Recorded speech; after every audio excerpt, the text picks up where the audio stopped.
Hello again. I'm sure that we all know that the police have more or less given up on some types of crime. Burglary, for example. In more than half of Britain, not a single burglary has been solved in the last 3 years.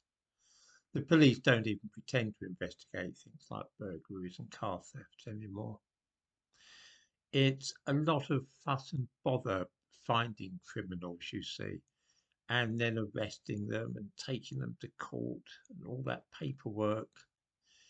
It's not only burglars, though, who manage to avoid ending up in court.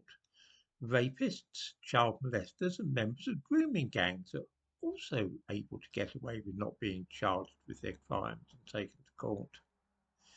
This too saves paperwork, and if the police actually manage to catch these people, they can decide that the offence doesn't go to court, and the guilty person avoids getting a criminal record by means of what are known as community resolutions.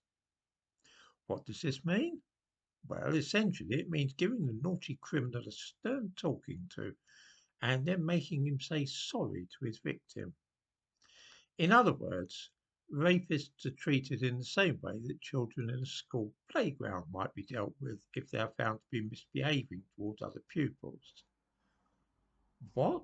You don't believe me? Surely even our modern police wouldn't really let rapists and child molesters off in this way. In the description to this video, I'll give a link to a piece from a newspaper in Yorkshire earlier this year. According to figures from the Home Office, since 2020, 7 cases of rape, 414 sexual assaults, and 23 cases of grooming have been dealt with in this way.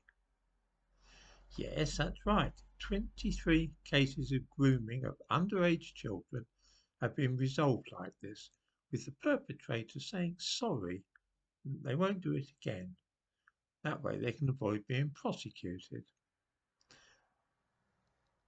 For more serious cases, and that is to say people suspected of being inclined to commit what are known as non-crime hate incidents, those whom the police think might be on the verge of committing a hate crime can agree to attend a special course aimed at getting them to change the way they think about things like gender and sexuality.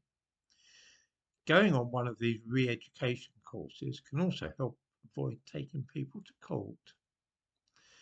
Remember that man a couple of weeks ago who was arrested by the police in Hampshire for retweeting the image of the 4 gay pride flags arranged to make a swastika?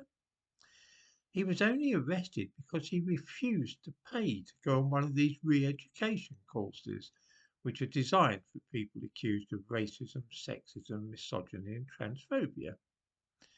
This is also part of the restorative justice programme, which allows those community resolutions that I mentioned earlier. I give a link about this too in the description to this video. Those who are suspected of harbouring such antisocial tendencies are sometimes threatened with arrest unless they agree to be re-educated in this way. The whole aim of all this is, of course, to lessen the burden on the police and to save them time and trouble.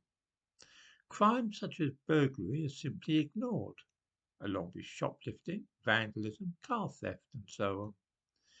If possible, more serious crimes are handled by getting the criminal to say sorry to the person he had raped or assaulted.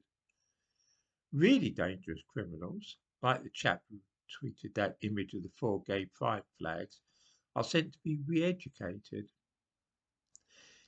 If anybody ever wonders why the police have lost the trust and respect of the community which they supposedly serve, then they might think a little about this kind of thing, perhaps.